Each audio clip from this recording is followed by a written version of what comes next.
जय Hind, welcome to the hunter सारा। आज हम बात करेंगे क्लास 10 के नेक्स्ट यूनिट के बारे में, कार्बोहाइड्रेट्स कंपाउंड।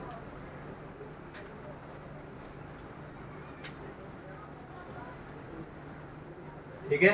ये साइंस के जो ब्रांच है आपकी केमिस्ट्री का, ये one of the most important topic है।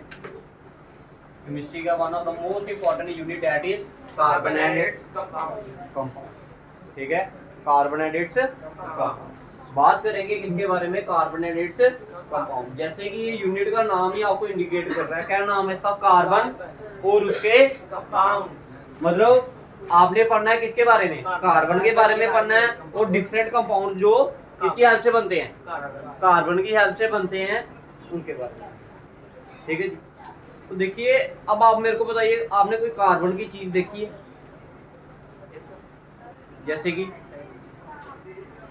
जैसे कि डायमंड। ठीक है, तो कार्बन की एग्जांपल क्या आ गई आपकी? डायमंड किसका है?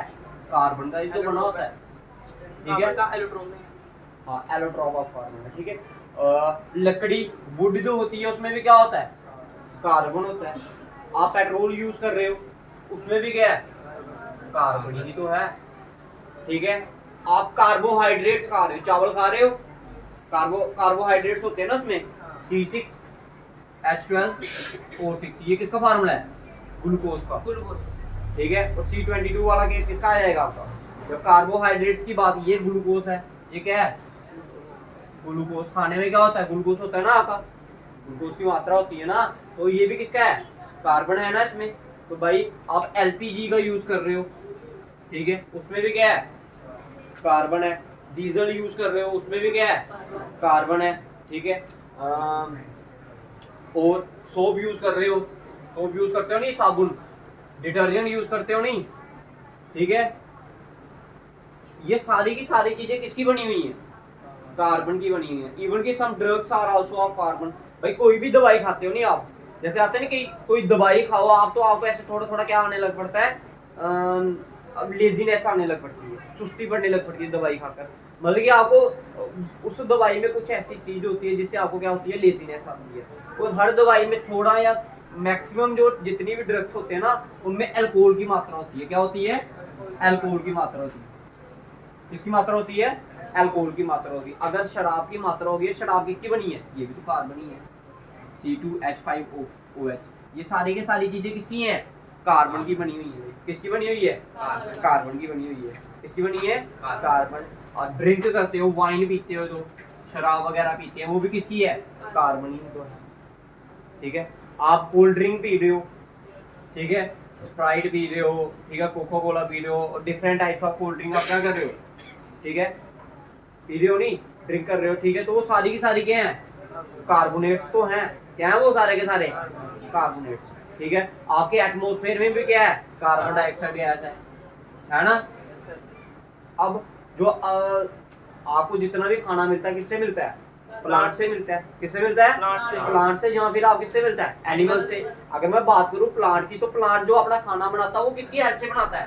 Carbon dioxide plus water in the presence of sunlight in the end chlorophyll. तो ये क्या बनाता है? ग्लूकोज बनाता है ना। क्या बनाता है? तो ये किसका बना है? किसकी हेल्प से बना है?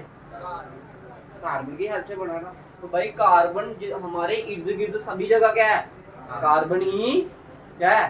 कार्बन। तो कार्बन एक one of the most important क्या है? एलिमेंट भी है। ये तो मैंने आपको बता दिया कि कार्बन की चीजें कितनी कितनी है। अब इसके डिफरेंट कंपाउंड्स होते हैं हमारे पास। क्या है? डिफरेंट कंपाउंड, जिसके इर्द गिर्द हमारी पूरी जिंदगी क्या है? घूम रही है। हम किसके बने हैं? कार्बन के बने हैं। और मिल भी किसमें जाना हमने? कार्बन में ही मिल जाना। समझ आ रही है मेरी बात? ठीक है। तो बात करते हैं अब इसकी क्या, कार्बन के बारे में, कि कार्बन है क्या। ये तो मैंने बता दिया, इसका यूज कहाँ कहाँ पे हो रहा है, कौन कौन से ऐसे प्रोडक्ट्स है जो हम कार्बन के यूज कर रहे हैं। और भी बड़े सारे होंगे, और भी बड़े सारे प्रोडक्ट्स होंगे। ठीक, ये समझ आ गया आपको? क्लियर? बता दो। ठीक है। अब बात करते हैं किसकी? कार्बन की। तो कार्बन की अगर मैं बात करने जा रहा हूँ, तो कार्बन का एटॉमिक नंबर क्या है? कार्बन का सिंबल बताइए पहले, सबसे पहले। ठीक है, क्या सिंबल है कार्बन का? कार्बन का जो सिंबल है वो क्या है आपका? सिंबल है C। क्या है सिंबल? C, capital C। क्या है? कैपिटल सी स्मॉल सी नहीं डालना, ठीक है। एटॉमिक नंबर की बात करूंगा तो एटॉमिक नंबर 6। अगर इसकी इलेक्ट्रॉनिक कॉन्फ़िगरेशन की बात करें तो क्या आएगा? सबसे पहले 2 आएंगे पहले वाले में, फिर क्या आएगा? 4 आएगा। अगर इसका स्ट्रक्चर बनाने की कोशिश करूं तो स्ट्रक्चर में ये आ गया इसका न्यूक्लियस। क्या आ गया? न्यूक्लियस में कौन कौन होता है? Proton and neutron. क्या क्या होता है? प्रोटॉन और न्यूट्रॉन होते हैं। जो पहली वाली शेल है इसमें कितने आएंगे? 2। और दूसरी वाली में 4। 1 2 3 4। लेकिन दूसरी वाली शेल में कितने आने चाहिए? 8। समझ आ गया? ये चीज समझ आई आपको सभी को? ठीक है। अब देखिए भाई और क्या बताएं इसको। ये one of the third most important element है जो हमारी अर्थ में, one of the third most important. कौन से? थर्ड नंबर पर है, थर्ड मोस्ट इंपॉर्टेंट हमारे सर्वाइवल के लिए, ठीक है। For survival after oxygen and hydrogen. Oxygen और हाइड्रोजन के बाद में जो तीसरा वाला नंबर एलिमेंट आएगा वो क्या है आपका मोस्ट इंपॉर्टेंट वाला? क्या है?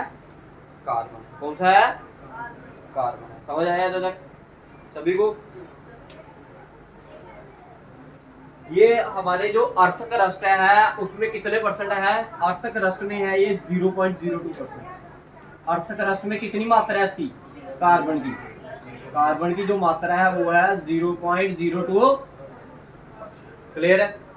ठीक है। और इसके कुछ क्या है हमारे पास? कंपाउंड्स है, जैसे कार्बोनेट्स वगैरह हो गए, कार्बोनिक एसिड हो गया, सभी में क्या आएगा? कार्बन ही। समझ आ गया इधर तक? ठीक है। अब बात करते हैं हम इसकी क्या स्ट्रक्चर्स के बारे में बात करते हैं, ठीक है जी। अब देखिए ये इसकी, देखिए ये आ गई आपकी कौन सी शेल? के। ये आ गई इसकी शेल एल को कितने चाहिए? 8 करने कंप्लीट। क्या करने हैं? 8। अब 2 तरीके हैं इसके पास। जहां तो ये 4 क्या कर दे? लूज कर दे और किसके पास चले जाए? हीलियम के पास चले जाए बैलेंस होने के लिए। ऐसे ही होगा ना। अगर ये क्या करेगी? 4 लूज करेगा। अगर कार्बन क्या करेगा? कार्बन क्या करे? 4 इलेक्ट्रॉन क्या कर दे? क्योंकि इसको क्या बनाने हैं? जहां तो 8 बना दे, जहां तो 2 बना दे, जहां तो ये पूरी की पूरी शेल खत्म हो जाए, जहां तक पूरी की पूरी शेल क्या कर जाए। 2 ही तरीके हैं हमारे पास, जहां तो ये फिल हो जाए, जहां तो ये क्या बाहर भाग जाए, ये इलेक्ट्रॉन जो है ये भाग जाए, जहां तो इसमें 4 इलेक्ट्रॉन। अब मैं पहला केस बताता हूँ जिसमें कार्बन क्या करेगा? 4 इलेक्ट्रॉन गेन करेगा। अगर ये 4 इलेक्ट्रॉन क्या करता है? गेन, मतलब 4 इलेक्ट्रॉन और आएंगे, इसमें क्या करेंगे? 4 इलेक्ट्रॉन अगर और आए तो इसमें कितने हो जाएंगे टोटल बाहर वाले में? 8। तो इसका ऑक्टेट क्या हो जाएगा? कंप्लीट। लेकिन ऐसा होता नहीं है भाई, ऐसा होता नहीं है। क्यों? अब क्यों नहीं होता मैं बताता हूँ। देखिए इसमें पहले कितने इलेक्ट्रॉन है? 4 पूरे बताइए ना। 1 2 3 4 5 6 है ना। जब 4 और आएंगे, ये आगे क्या है? नेगेटिव है। ये क्या है? नेगेटिव। जब 4 नेगेटिव और आएंगे तो नेगेटिव नेगेटिव क्या करेंगे? रिपेल करेंगे। ठीक है, तो ऐसा हो जाएगा ना फिर स्ट्रक्चर इसका। ये 1 ये 2, पहले कितने थे? 1 2 3 और ये 4। ये पहले ऐसा था जब इसने 4 इलेक्ट्रॉन क्या किए?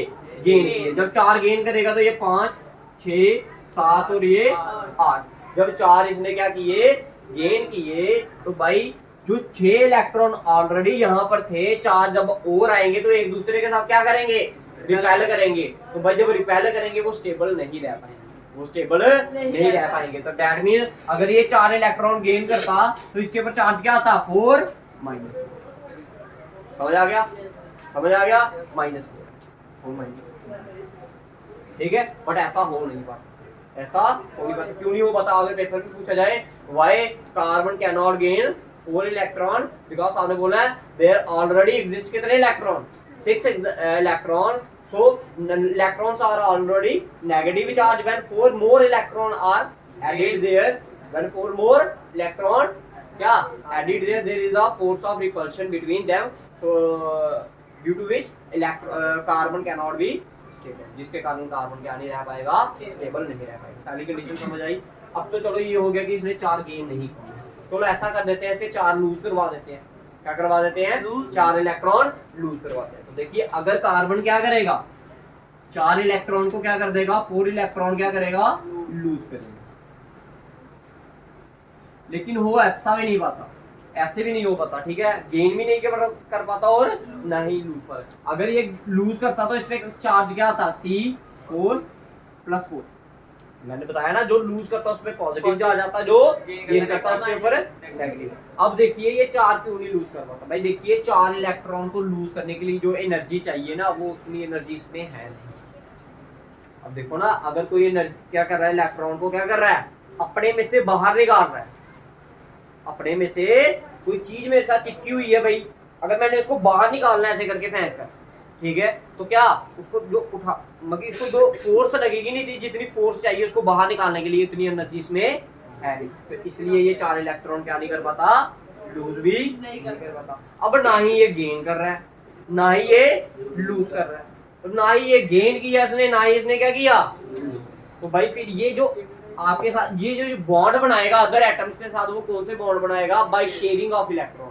कैसे बनाएगा, शेयरिंग ऑफ इलेक्ट्रॉन। कैसे बॉन्ड बनाएगा, ये जो आपको गेन और लूज की बात बता रहे थे, ये तो ट्रांसफर की बात होगी ना, जहां तो ये अपने 4 इलेक्ट्रॉन किसी को ट्रांसफर कर दे, जहां तो 4 इलेक्ट्रॉन किसी से ट्रांसफर करवा ले। ऐसा ही हो सकता है ना, ना इसने किसी से ट्रांसफर करवाए, ना ही इसने खुद ट्रांसफर किए, तो दैट मीन ये आयोनिक कंपाउंड आपके, आयोनिक बॉन्ड आपका नहीं बनाएगा। तो ये कौन से बॉन्ड बनाएगा, कोवेलेंट बॉन्ड बनाएगा। कौन सा बॉन्ड बनाएगा, कोवेलेंट बॉन्ड। तो पहले लिखिए कोवेलेंट बॉन्ड की डेफिनेशन, फिर जैसे जैसे आप इसका क्या करोगे, जैसे जैसे इसके क्वेश्चंस करोगे तो आपको समझ आता जाएगा, इसके स्ट्रक्चर्स पढ़ेंगे, फॉर्मेशन ऑफ कोवेलेंट। तो लिखिए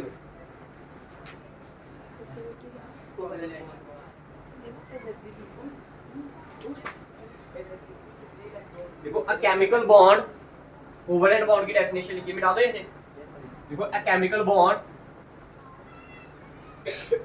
a chemical bond formed by the a chemical bond formed between, ऐसे लिखो, chemical bond formed between two atoms, a chemical bond formed between two atoms by mutual sharing of electron, by mutual sharing of electron, a chemical bond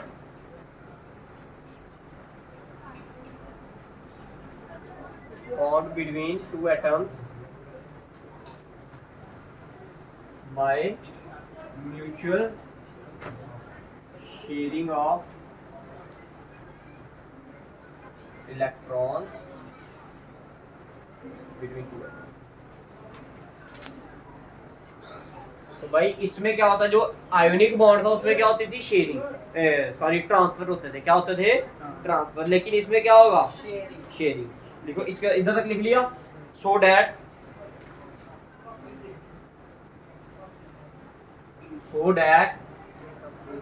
each atom acquires the stable electronic configuration।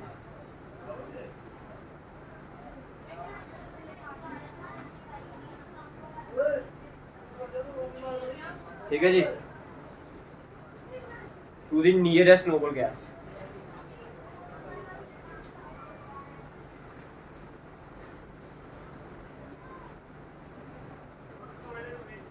is called covalent bond। तो याद रखना है, इसमें क्या होता है भाई, sharing of, क्या होता है, इलेक्ट्रॉन। क्या होता है, शेयरिंग ऑफ इलेक्ट्रॉन। ठीक है,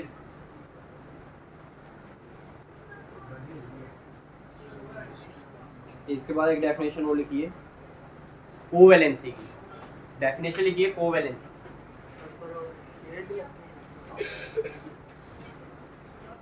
कोवैलेंसी की डेफिनेशन लिखिए, लिखिए the number of electron contributed, the number of electron contributed by each atom, the number of electron contributed by each atom, the number of electron contributed by each atom for sharing is called its covalence, is called its covalence।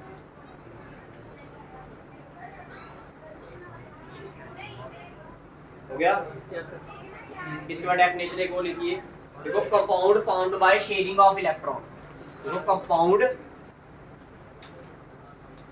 Compound found bye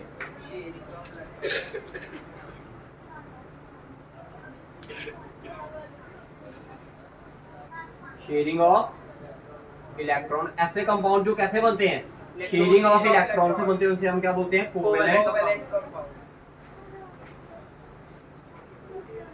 समझ आ गया जी सभी को? ठीक है।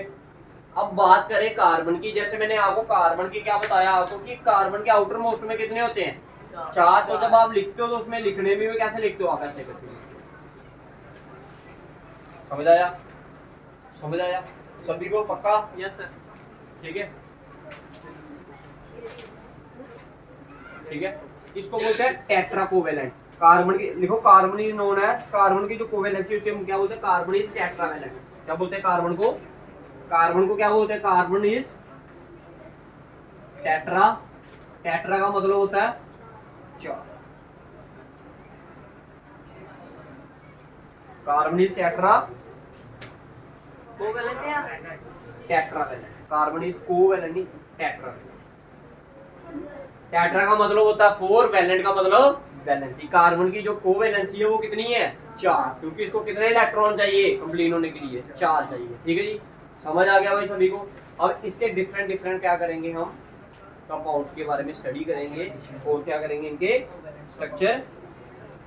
ठीक है, तो सबसे पहले लिखिए, देखो example of formation of covalent bond. भाई मोस्ट इंपॉर्टेंट है ये, एग्जांपल ऑफ फॉर्मेशन ऑफ। अब इसको ऐसा भी लिखते हैं, देखिए ध्यान से, इधर देखो। अब चीज समझना, ये वाली सारे समझने वाली चीज है। देखिए अब आपको पता है एक इधर आएगा, इसको एक इधर आएगा, एक इधर आएगा और एक इधर आएगा। इसको हम ऐसे करके भी डिनोट करते हैं। ठीक है, अब देखो ये जो लाइन होती है ना, ध्यान से समझना, इसका मतलब होता है एक इसके इधर लगा है इलेक्ट्रॉन, एक इसके इधर लगा है। लेकिन अगर इधर कुछ भी नहीं लगा, ध्यान से समझिए, जिस साइड ये टच हो रहा होगा ना किसी एलिमेंट के साथ, उसका मतलब होगा कि उधर एक क्या है, इलेक्ट्रॉन है। इस पूरी लाइन का मतलब क्या होता है, ऐसे करके मतलब होता है इसके 2 इलेक्ट्रॉन है। कितने इलेक्ट्रॉन है, 2 इलेक्ट्रॉन बोलिए या एक पेयर बोलिए। पेयर का मतलब क्या होता है, जोड़ा। जहां तो ऐसा होगा, इसका इस लाइन का मतलब होता है इसमें एक पेयर ऑफ इलेक्ट्रॉन। कितने पेयर ऑफ इलेक्ट्रॉन, एक पेयर का मतलब पेयर में कितने होते हैं, 2 होते हैं। पेयर में कितने होते हैं, 2 इलेक्ट्रॉन होते हैं। अब देखो मैंने इधर लगाया है इसको, इसको इधर भी लगाया है, इधर भी लगाया, इधर भी लगाया, लेकिन इस साइड कुछ लिखा मैंने नहीं है। तो मगर अभी इस लाइन के साथ क्या है, एक ही इलेक्ट्रॉन है। इस लाइन के साथ भी कितना है, अभी इसके साथ भी एक। इसका मतलब ऐसा होता है। लेकिन आपको ऐसे डॉट नहीं डालने, आपको सिंपल क्या करना है, कार्बन को ऐसे करके लिखते हैं। इसका मतलब क्या होगा, ये आपने खुद समझनी है ये चीजें। इसका मतलब एक इलेक्ट्रॉन इधर है, एक इलेक्ट्रॉन इधर है, एक इधर है और एक इधर है। अगर मैं इसको इससे ऐसे करके मिटा दूं तो मतलब क्या होगा, इसके अभी कितनी आउटर मोस्ट में कितनी है, 3, लेकिन 4 ही होते हैं। तो आपने समझ आया सभी को? अब लिखिए एग्जांपल्स, लिखिए फॉर्मेशन ऑफ कोवेलेंट कंपाउंड। छोटी छोटी चीजें समझने वाली हैं इसमें। एक बार समझ आ गया तो ये चैप्टर एक ऐसा यूनिट है आपको जिसके लिए आपको कोई भी क्या करना पड़ेगा, कुछ भी याद नहीं करना, कुछ भी नहीं करना, सिंपल समझना आपने। ठीक है, देखिए फॉर्मेशन ऑफ कोवेलेंट कंपाउंड। सबसे पहला वाला लिखिए, सबसे पहली एग्जांपल लिखिए, formation of hydrogen gas molecule, H2 molecule लिखिए, फॉर्मेशन ऑफ।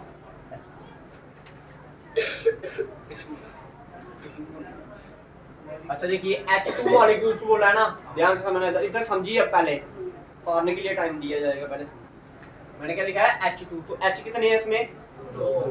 कितने हैं, 2। सबसे पहले जो आपको चीज पता होना चाहिए, इसका सिंबल। सिंबल क्या है इसका, हाइड्रोजन का सिंबल H। इसका एटॉमिक नंबर 1। जब तक आपको एटॉमिक नंबर नहीं ना पता तो आप भूल जाओ कि आपको ये वाला चैप्टर रहेगा। ठीक है, इसकी इलेक्ट्रॉनिक कॉन्फ़िगरेशन की बात करूंगा तो 1 नहीं आएगी। ठीक है, डार्विन हाइड्रोजन के आउटर मोस्ट में कितने हैं, 1। ये देखो, ये लिखा मैंने हाइड्रोजन, इसके आउटर मोस्ट में 1।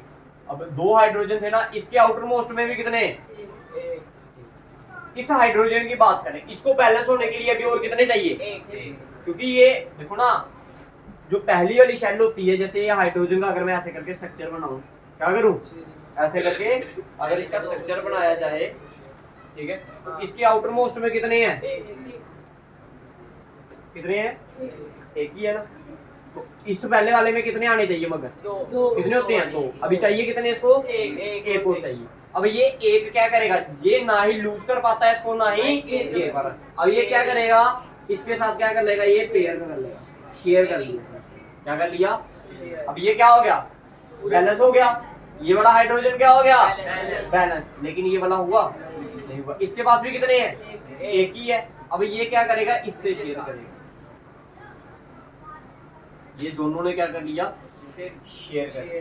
कितने पेयर ऑफ इलेक्ट्रॉन शेयर हुए, एक पेयर ऑफ इलेक्ट्रॉन। एक पेयर ऑफ इलेक्ट्रॉन का मतलब होता है कि कितने इलेक्ट्रॉन शेयर हुए, 2 इलेक्ट्रॉन शेयर। ठीक है, तो this is the formation of क्या, कोवेलेंट कंपाउंड, जिसमें हमने किसकी फॉर्मेशन की, H2। अब इसको ऐसे करके भी लिखते हैं।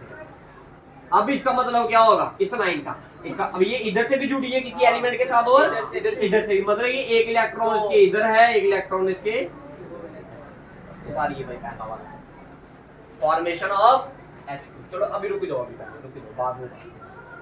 ठीक है, अब आ जाओ नेक्स्ट पढ़ते हैं। ये formation of chlorine Cl2, formation of chlorine. Symbol क्या आएगा इसका, Cl।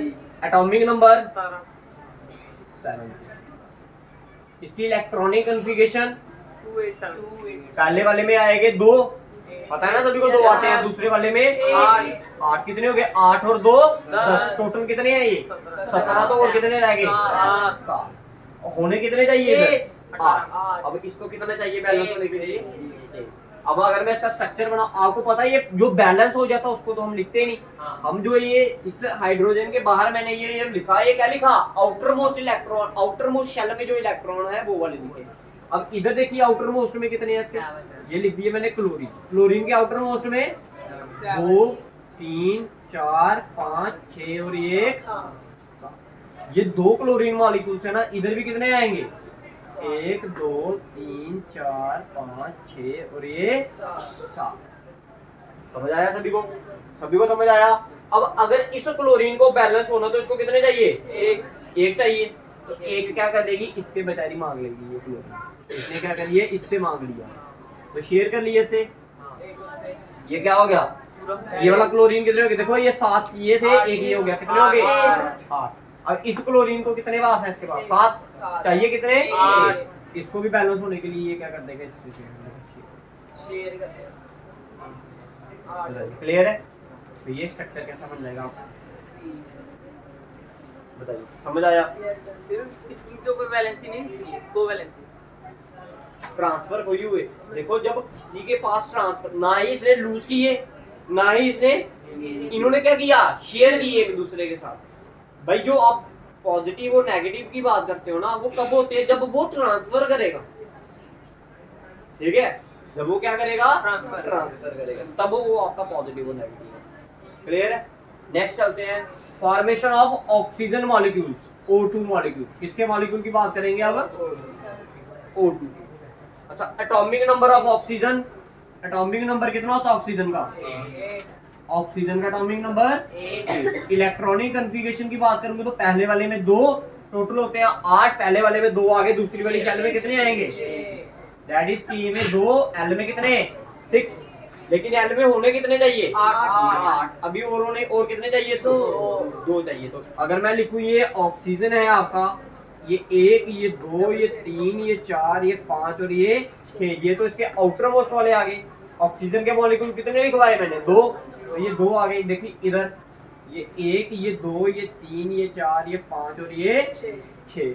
क्लियर है। अब इसको बैलेंस होने के लिए कितने चाहिए, 2। तो ये 2 कहां से शेयर करेगा, यहाँ चलिए कितने हुए, 8 हो गए। इस वाले ऑक्सीजन के 8 हो गए, इस वाले को भी कितने चाहिए, 8 चाहिए। तो देखिए हो गया, दोनों ने क्या कर लिया, एक दूसरे से शेयर किया और ये क्या हो गए, बैलेंस। अब इसको लिखने का तरीका कैसे होता है, देखो कितने पेयर ऑफ इलेक्ट्रॉन शेयर हुए, 2 पेयर ऑफ इलेक्ट्रॉन शेयर हुए। कितने पेयर ऑफ इलेक्ट्रॉन शेयर हुए, इसको ऐसे करते हैं।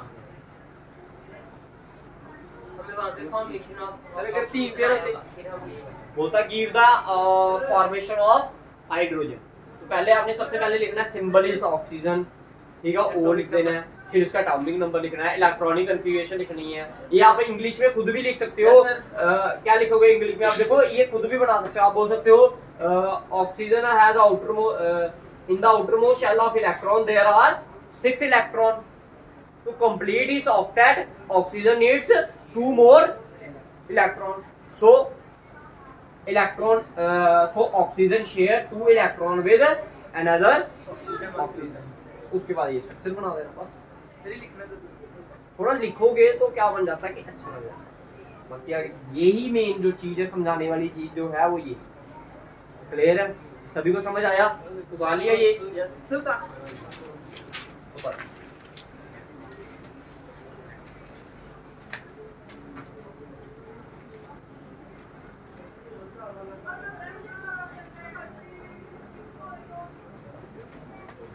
देखिए अब बात करते हैं हम किसकी, नाइट्रोजन मॉलिक्यूल। इधर लिख देते हैं, ठीक है। देखिए ध्यान से समझना भाई। देखिए N2 की फॉर्मेशन करने जा रहा हूँ, नाइट्रोजन मॉलिक्यूल। नाइट्रोजन का एटॉमिक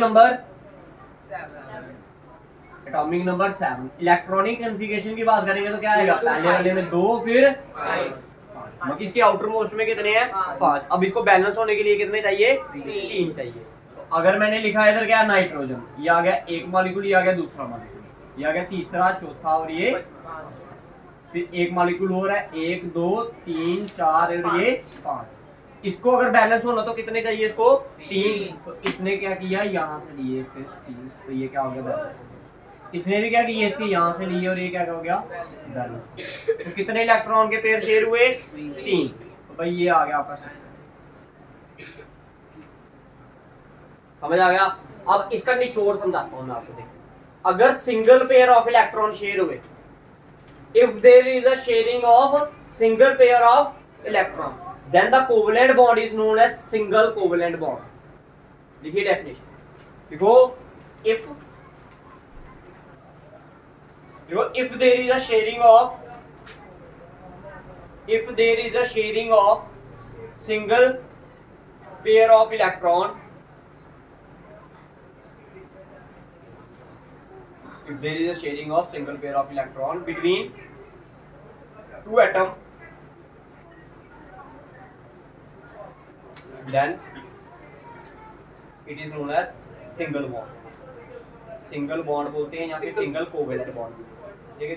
तो बताइए इधर कितने पेयर शेयर हुए थे, एक। तो इसको ये वाला जो स्ट्रक्चर है ये किसके अंदर आएगा, सिंगल कोवेलेंट बॉन्ड के अंदर आएगा, ठीक है। तो इसको डिनोट कैसे करते हैं, सिंगल बॉन्ड को ऐसे करते हैं, ये ऐसे सिर्फ एक डॉट ऐसे लाइन ड्रा करते हैं, ठीक है। तो अगर शेयरिंग कितने की हो, 2 पेयर ऑफ इलेक्ट्रॉन की, तो उसे क्या बोलोगे, डबल। अगर 3 पेयर की हो, ट्रिपल। मगर 3 तक की होते हैं सिंगल, डबल एंड ट्रिपल, 4 वाला नहीं होता। 4 वाली नहीं, अगर 4 वाली है होता ही नहीं है, पॉसिबल ही नहीं है।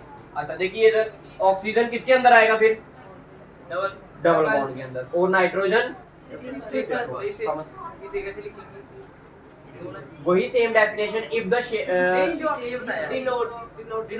डिनोट, जैसे इसको सिंगल से किया था ना, डबल बॉन्ड को ऐसे कर, ट्रिपल बॉन्ड को ऐसे कर, तभी तो मैंने ये स्ट्रक्चर साथ में करवाया आपको। ये ट्रिपल बॉन्ड डिनोट कर रहा है, ठीक है। नाइट्रोजन का क्या, ट्रिपल बॉन्ड। अब फॉर्मेशन आपने बड़ी बार पढ़ा होगा, वाटर वाटर वाटर। अब फॉर्मेशन करेगी किसकी, वाटर मॉलिक्यूल। देखिए फॉर्मेशन ऑफ वाटर मॉलिक्यूल, तो फॉर्मेशन ऑफ H2O।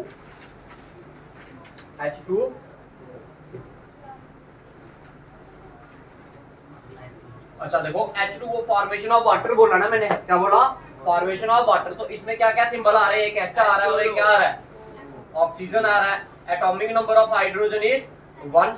तो इसकी इलेक्ट्रॉनिक कन्फिगरेशन क्या आ गई, 1। इलेक्ट्रॉनिक कन्फिगरेशन क्या हुई इसकी, 1 हुई। Atomic number 1। अब बात आई ऑक्सीजन की। ऑक्सीजन का एटॉमिक नंबर कितना है, 8 एटॉमिक नंबर। तो इसकी इलेक्ट्रॉनिक कन्फिगरेशन क्या होगी, 2 और 6। दैट मीन ऑक्सीजन को बैलेंस होने के लिए कितने चाहिए, 2, और हाइड्रोजन को 1। लेकिन इधर हाइड्रोजन के कितने मॉलिक्यूल हैं, 2। ये लिखा मैंने ऑक्सीजन, क्या लिखा, ऑक्सीजन के आउटर मोस्ट में कितने हैं, 6। ये लिखा 1 2 3 4, ये आ गया 5 और ये आ गया आपका। क्लियर है। अब हाइड्रोजन को बैलेंस, हाइड्रोजन के आउटर मोस्ट में कितने हैं, 1। इधर क्रॉस टू डाला, क्योंकि देखिए ये दोनों के अलग अलग मॉलिक्यूल्स बता देगा कि ये हाइड्रोजन का अलग है, ऑक्सीजन का क्या है अलग। डॉट से भी लिखोगे तो तब भी कोई फर्क नहीं पड़ेगा, ठीक है जी। बट क्रॉस से मैंने लिख दिया। ये वाला हाइड्रोजन इसकी आउटर मोस्ट में भी एक। अब इस हाइड्रोजन को अगर बैलेंस होना तो कितने चाहिए? एक। इस हाइड्रोजन को अगर बैलेंस होना तो कितने चाहिए? एक। अगर इस ऑक्सीजन को बैलेंस होना तो कितने चाहिए? दो। पहले हाइड्रोजन बैलेंस करते हैं, फिर ऑक्सीजन की बात करेंगे। देखो हाइड्रोजन क्या करेगा, इधर से एक ले लेगा, तो ये क्या हो गया? शेयर किया इसने इसके साथ, तो हाइड्रोजन ये वाला क्या हो गया? बैलेंस। अब इस हाइड्रोजन ने भी क्या किया? शेयर किया, तो ये क्या हो गया? बैलेंस। हाइड्रोजन दोनों क्या हो गए? बैलेंस। अब क्या रह गया? Balance oxygen. 6 तो इसके पास ऑलरेडी है, चाहिए कितने? 2। एक यहां से देगा, एक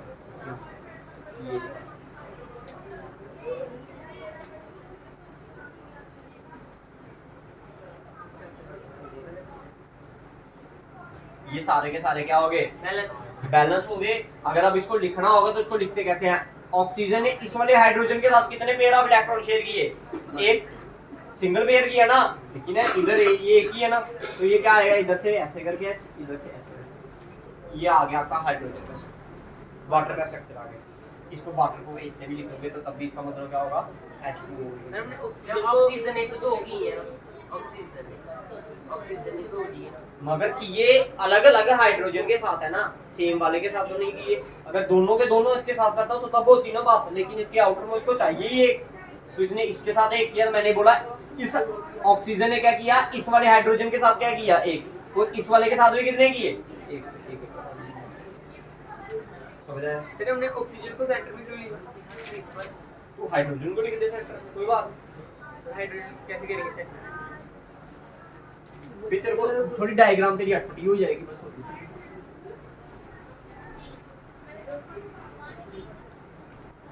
तेरा कहने का मतलब है कि ऑक्सीजन को सेंटर में क्यों लिखा, हाइड्रोजन को क्यों नहीं लिखा? ऐसे बोला ना उन्होंने।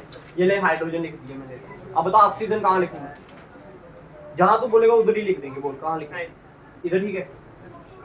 दूसरा वाला हाइड्रोजन भी लिखना, कहाँ लिखूंगा? कहाँ? इधर, ठीक है। इसके आउटर मोस्ट में एक, इसके आउटर मोस्ट में एक। 1 2 3 4 5 6, ऐसे ही होगा ना? इसने इसके साथ बैलेंस कर लिया, इसने इसके साथ कर लिया, क्लियर है? और इसने कोई फर्क नहीं पड़ता, साइड में लिख जाम मत लिखो, लेकिन जिसने जिसके साथ शेयर करना उसको उसी के साथ लिखना। तो ऑक्सीजन को उसको ऐसे भी लिख सकता है, ऑक्सीजन को ऐसे भी लिख देता है, तब भी ये वाटर ही मिलेगा। समझ आया मेरी बात? क्लियर है? तो ऑक्सीजन को ऐसे भी लिख सकता, वाटर मॉलिक्यूल को ऐसे भी, तब भी ये क्या होगा? वाटर ही रहेगा। शेप चेंज करने से कोई फर्क नहीं, ठीक है जी? समझ आ गया? ये किसकी फॉर्मेशन की हमने? H2। नेक्स्ट फॉर्मेशन लिखी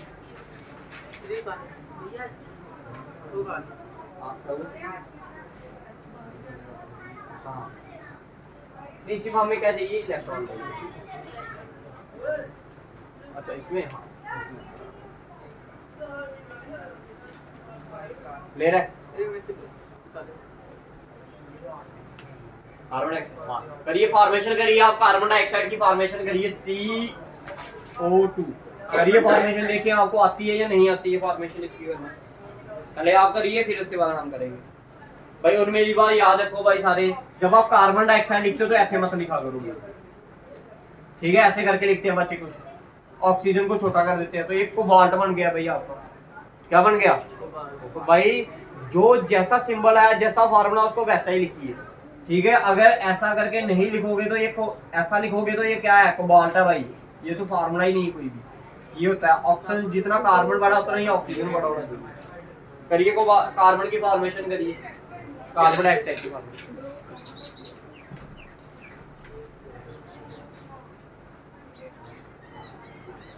वाटर मिटा दो।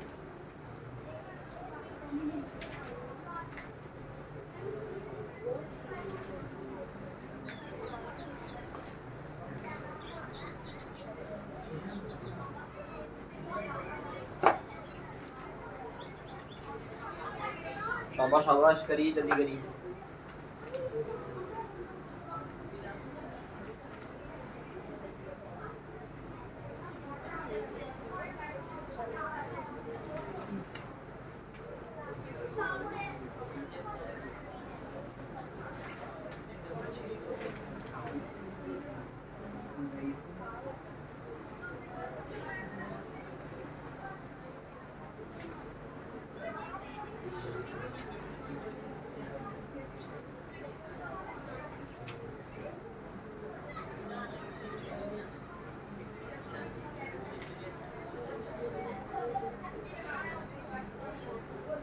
देखिए formation of carbon dioxide, atomic number of carbon is कितना 6, electronic configuration is 2,4, atomic number of oxygen is 8, electronic configuration is 2,6।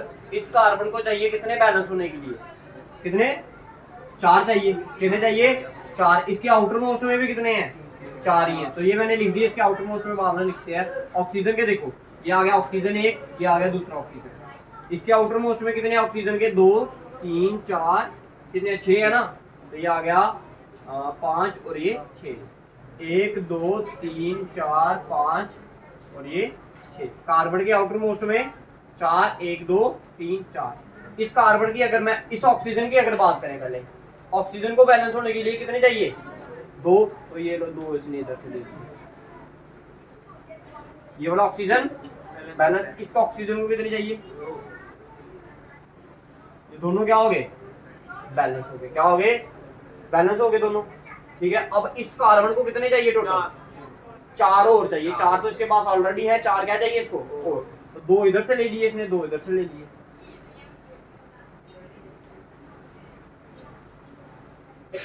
हो गए सारे बैलेंस। तो कितने पेयर ऑफ इलेक्ट्रॉन शेयर हुए इस वाले ऑक्सीजन के साथ, कितने पेयर शेयर हुए 2 हुए भाई, 1 और 1 2। इस वाले पेयर के साथ कितने हुए 1 और 1 2, तो भाई कितने डबल बॉन्ड इधर भी बनाएगा, डबल बॉन्ड इधर भी बनाएगा। तो इसको हम ऐसे करके लिखते हैं, ऐसे कुछ बच्चों ने ऐसे लिखा होता, कुछ बच्चों ने ऐसे करके लिखा होता है। अब की क्या मतलब होगा कार्बन डाइऑक्साइड। अब घर से जो आपने फॉर्मेशन करके लानी है वो किसकी करके लानी है भाई, फॉर्मेशन ऑफ मीथेन। इसको आप क्या बोलते हो मीथेन, क्या बोलते हो, क्या बोलते हैं मीथेन बोलते हैं, क्या बोलते हैं इसे मीथेन। उसके बाद लिखिए अमोनिया NH3, ये दोनों की फॉर्मेशन करके लानी है, इसको बोलते हैं अमोनिया। फार्मूला याद रखना भाई, नाम भी याद रखना है।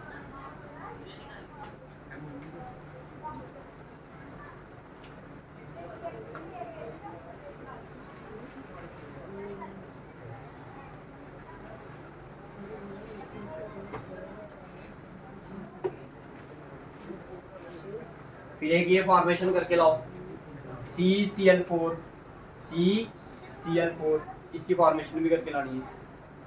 Carbon chloride, carbon tetra, formula इसका क्या होता है कार्बन टेट्रा, ठीक है। मीथेन क्लोराइड बोलते हैं, मिथ्रा टेट्रा मीथेन क्लोराइड। आप सिर्फ फॉर्मेशन करके लाओ, जब ये इनके स्ट्रक्चर्स बनाएंगे ना, इनके IUPAC नेम बताएंगे ना आपको, फिर उसमें हम इनके नाम बताएंगे, ठीक है। अब इनके नाम बताने हैं ना आपको। ये आज क्या था बेसिक क्लास थी, अगर ये आपको अच्छे से समझ आ गया तो आपको जो आगे वाली क्लासेस होगी उसमें कोई दिक्कत नहीं है। समझ आ गई मेरी बात, तो इनको अच्छे से भाई पढ़ के लाना, ठीक है। जो स्ट्रक्चर्स नहीं है वो करके लाओ। कोवेलेंट बॉन्ड समझ आ गया सभी को कि क्या होता है, शेयरिंग होती है। आयनिक बॉन्ड में क्या होता है, आयनिक बॉन्ड में क्या होता है ट्रांसफर होती है। जो कोवेलेंट बॉन्ड होता है उसकी जो क्या होता है मेल्टिंग पॉइंट, बॉइलिंग पॉइंट क्या होते हैं, वो क्या होते हैं लो होते हैं। क्यों होते हैं, क्योंकि उनकी इंटरमॉलिक्यूलर जो फोर्स होती है वो क्या होती है कम होती है। लेकिन आयनिक बॉन्ड में वो क्या होती है बड़ी ज्यादा, ठीक है। उनकी कम क्यों होती है इंटरमॉलिक्यूलर फोर्स, क्योंकि वो शेयर कर रहे हैं ना। एक देख मैं आपको एक एग्जांपल बताता हूँ, जैसे मान लो आप 2 भाई हो, ठीक है, 2 भाई हो आप, ठीक है। सपोज तेरे पापा की कुछ जमीन है, ठीक है। अब दोनों भाइयों का हक है ना, आधी आधी होगी, ठीक है। अगर सपोज कर जो तेरे फादर है उस पर एक ही बेटा है, वो तू है, सारी की सारी जमीन किसकी है, तो ज्यादा पावरफुल कौन होगा, तुम 2 भाई होंगे या 1 भाई होगा, जो जिसकी एक अकेली जमीन होगी। तो जो देखो एक इलेक्ट्रॉन को 2 बंदे शेयर कर रहे हैं और एक बंदा ऐसा है जिसके पास एक अकेला ही इलेक्ट्रॉन है, तो ताकत किसके पास ज्यादा होगी। सपोज अगर किसी के पास अगर 100 न्यूटन की फोर्स है, ये 2 बंदों के पास फोर्स है, कितने बंदों के पास, तो आधी आधी होगी नहीं तो। लेकिन अगर आयोनिक की बात करूंगा तो वो किसके पास रहेगी, एक ही बंदे के पास रहेगी, तो फोर्स भी क्या हो जाएगी वो, ठीक है। तो ये इसलिए जो कोवेलेंट बॉन्ड होते हैं वो क्या होते हैं वीक बॉन्ड होते हैं, क्या होते हैं, लेकिन आयोनिक क्या होते हैं स्ट्रॉन्ग होते हैं, क्या होते हैं वो स्ट्रॉन्ग। तो this is our first lecture regarding the carbon and its बिल्कुल आसान भाषा में समझाया गया आपको, लेमैन अनपढ़ भाषा होती है ना जिसे हम बोलते हैं, उस भाषा में आपको समझाया गया ताकि आपको अच्छे से समझ आए। सबसे मुश्किल चैप्टर होता है आपका यही कार्बन एंड, मैं कोशिश करूंगा आपको इसी सबसे ज़्यादा आसान भाषा में समझाया। ठीक है जी, समझ आ गया। इसके बाद और स्ट्रक्चर्स करेंगे, बस एक दो चीज़ें आपने याद रखनी है, अगर वो चीज़ें याद रहेंगी तो आपको 5-7 नंबर तो फ्री की कितने मार्क्स का? 5 नंबर 5-6 नंबर। इस बार जो जेके बोर्ड में इस बार क्वेश्चन आया था वो 4 क्वेश्चन थे भाई, बाकी 3 पार्ट 4 पार्ट थे इसके क्वेश्चन के, 4 या 5 पार्ट थे क्वेश्चन के, ठीक है। और एक एक वर्ड का आंसर, 5 नंबर का क्वेश्चन आया, एक एक वर्ड का आंसर, टोटल एक एक वर्ड का आंसर। एक का आंसर 14U, एक का आंसर -CH2, एक का आंसर एल्केन, ठीक है, एक का आंसर CnH2n+2, एक का आंसर CnH2n-2, बस आंसर। ये 5 नंबर का आंसर। लेकिन जिसने रट्टे लगा के गया भाई, जो पूरी पूरी डेफिनेशन रट कर गया है, ठीक है, जिसको समझ नहीं है डेफिनेशन, उसने एक क्वेश्चन था होमोलोगस सीरीज, आपको इसमें भी आएगा क्या होमोलोगस सीरीज, उस होमोलोगस सीरीज में से ही उसने 5 नंबर का क्वेश्चन एक ही डाल दिया उसमें। लेकिन कैसे बच्चे करके गए थे, उसकी प्रॉपर्टीज याद, ठीक है। There is a difference of 14 atomic mass unit between the 2 consecutive carbon compounds, ठीक है। 2 कॉन्जिक्यूटिव की अगर बात करेंगे तो उसके 2 कॉन्जिक्यूटिव मॉलिक्यूल्स की बात करें, उसमें 14 एटॉमिक मास यूनिट का क्या आता है, फर्क आता है। तो पेपर में उसने सीधे पूछ लिया था what is the difference between the 2 molecular, ठीक है। तो बच्चों ने याद किया नहीं था, बच्चों को याद क्या था, होमोलोगस सीरीज कहीं दिखे हमें क्वेश्चन वर्ड में, वो दिखे नहीं कहीं। वो जितनी उसकी 5-6 प्रॉपर्टी है, 6 प्रॉपर्टी है, 6 में से 5 प्रॉपर्टी उसने डाल दी है। अब जिसको आंसर आते थे वो करके आए। कुछ बच्चे बोल रहे थे बाहर से पेपर आया, ये बड़ा 5 नंबर का बाहर से आया, तो जिनको आता था वो करके आएगा। कुछ ऐसे बच्चे भी हैं, ठीक है। तो भाई समझने पे जोर डालो, रट्टे पे जोर डालोगे तो भाई फिर मेरा गलत हो जाएगा। साइंस एक ऐसा सब्जेक्ट है जिसने समझ लिया उसके नंबर आ गए, जिसने नहीं समझी, ठीक है जी।